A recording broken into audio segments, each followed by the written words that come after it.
tenaga kerja langsung itu langsung masuk ke barang dalam proses. Tapi tenaga kerja tidak langsung masuknya ke biaya overhead pabrik. Masih ingat tadi jurnalnya? Barang dalam proses, biaya overhead pabrik, sama upah dan gaji. Jadi yang tenaga kerja langsung masuk ke barang dalam proses, yang tidak langsung masuknya ke overhead pabrik. Paham? Sama ini kayak bahan tadi. Sampai sini paham? Lihat nih alurnya kan, kalau tenaga kerja langsung masuk ke debit barang dalam proses, kalau yang tidak langsung masuk ke biaya overhead pabrik dulu, di debit tapi. Karena akun awal biaya, akun normal biaya kan di debit, makanya masuknya ke debit. Paham sampai sini?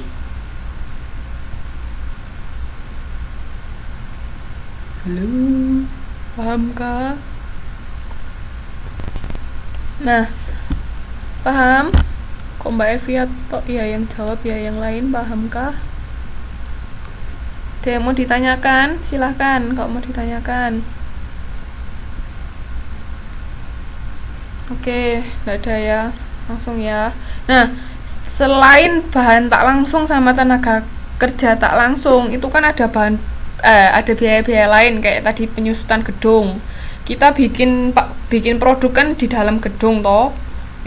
Gedung itu juga ada penyusutan, terus bikin produk ada alatnya, alat itu ada penyusutannya, terus ada macem-macem, itu ada asuransi juga, itu masuk ke biaya overhead juga di debit. Makanya tadi jurnalnya biaya overhead di debit, kreditnya apa aja, akumulasi depresiasi atau apa tadi ada kan yang saya catat.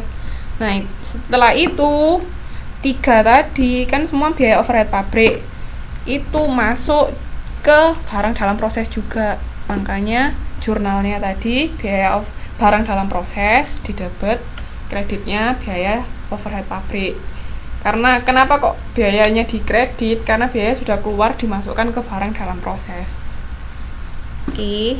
Jadi semua 3 komponen biaya manufaktur tadi, bahan langsung, tenaga kerja langsung, sama biaya overhead pabrik itu masuk ke barang dalam proses. Sampai sini pahamkah?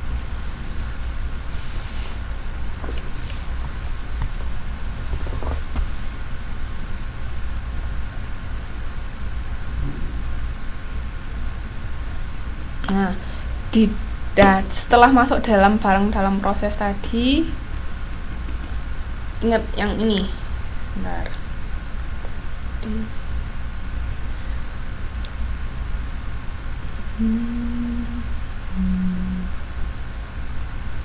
Nah, setelah sudah masuk barang dalam proses, kita kan mau menentukan harga pokok produksi. Ya, toh? Nah, harga pokok produksi tadi ini lihat nih di akunti barang dalam proses kan ada persediaan awal.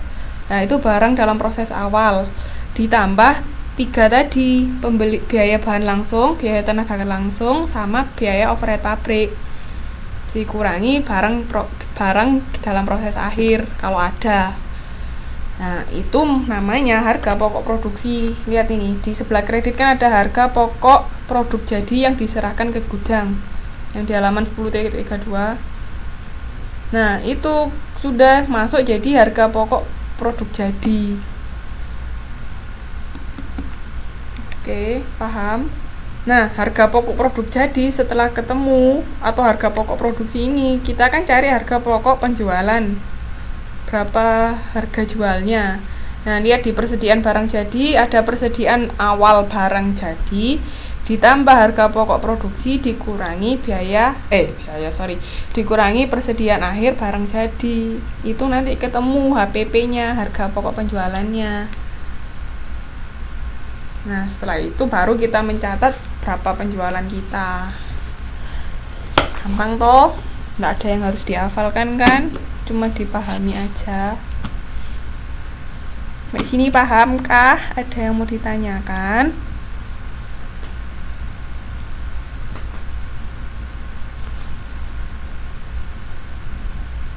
Halo, Ada yang mau bertanya kah?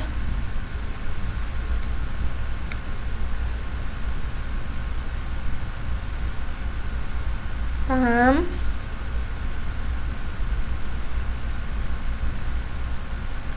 Jadi nggak perlu dihafalkan ya, cuma dipahami saja. Oke, ada yang mau ditanyakan?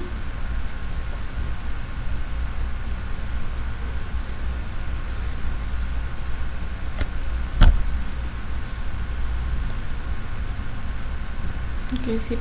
Yang lain gimana? Di ngertiin, iya, di ngertiin aja. Jadi alurnya kayak gitu. Itu kalau biaya pesanan, berdasarkan pesanan. Nah, kalau berdasarkan proses itu beda lagi. Sedikit lebih ruwet tapi enggak apa-apa. Jangan dibikin susah, oke? Sekarang masuk modul 11 ya. Nyok, dibuka modul 11-nya.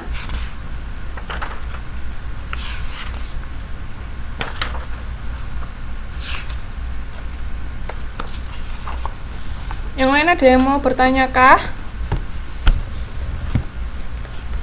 Mbak Mujiati, Mbak Titin, Mbak Evi Permani, Mbak Munifa, Mbak Nurayati, Mbak Helen.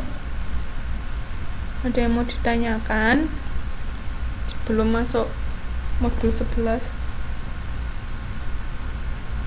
Oh, oke.